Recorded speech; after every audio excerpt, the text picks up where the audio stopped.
শালা গরুটা কিনেছি কবে?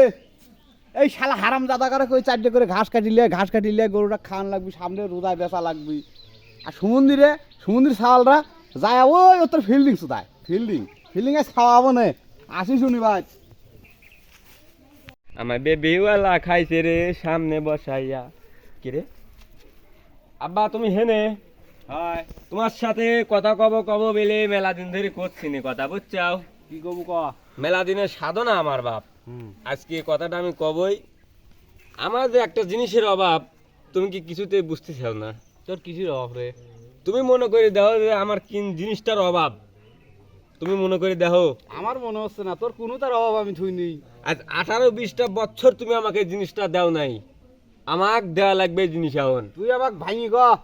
আমি ভাঙ্গি কিছুই করে পারতেছি নি, তোমার নিজের দরকারে তুমি প্রয়োজন মিটিলি যাও সেই কবে আব্বা। আর আমার যে জিনিসটা লাগবে তুমি তো আমাক দিচ্ছাও না। তুই কি কবু ভাঙি রে ভালো করে ক। তোমার খাটের কপালে ছাপা দেবো, খাট কাটিয়ে ছোট করে হেলা দেবো একবারে, বুঝছো? আমি তো মুখ ফুটি কই পারতেছি নি, বোঝো নাই? এমনি তো কই যে সাইডে ঘাস কাটিলে ঘাস কাটতে আসিস না। হ্যাঁ তাহলে এবার বুঝিস তুমি। আজ আবার এসে কত খাট কাটি ছোট করে। হ্যাঁ এইসন বুঝলাম। একবার মধ্যে দিয়ে কাটি ছোট করে দেবো, তাহলে এবার বোঝো যে কি যাচ্ছে সওয়াল।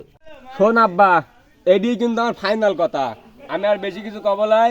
ভাবনা চিন্তা করে দেখ তুই, আমি চলে গেলাম। শালা আমারই সাওয়াল, শালা আমারই সামনে এসে কুড়িল জায়গা আর আমাকে ঠেট দেয় রে। ওর কলজেটা কত বড়, কামাই নাই কাজই নাই, ও বিয়ে করবে তো আবার খাট কেটেও ছোট করবে চায়। তো কাজ খাট কাটাবো না রে, কাটাবো না আজ।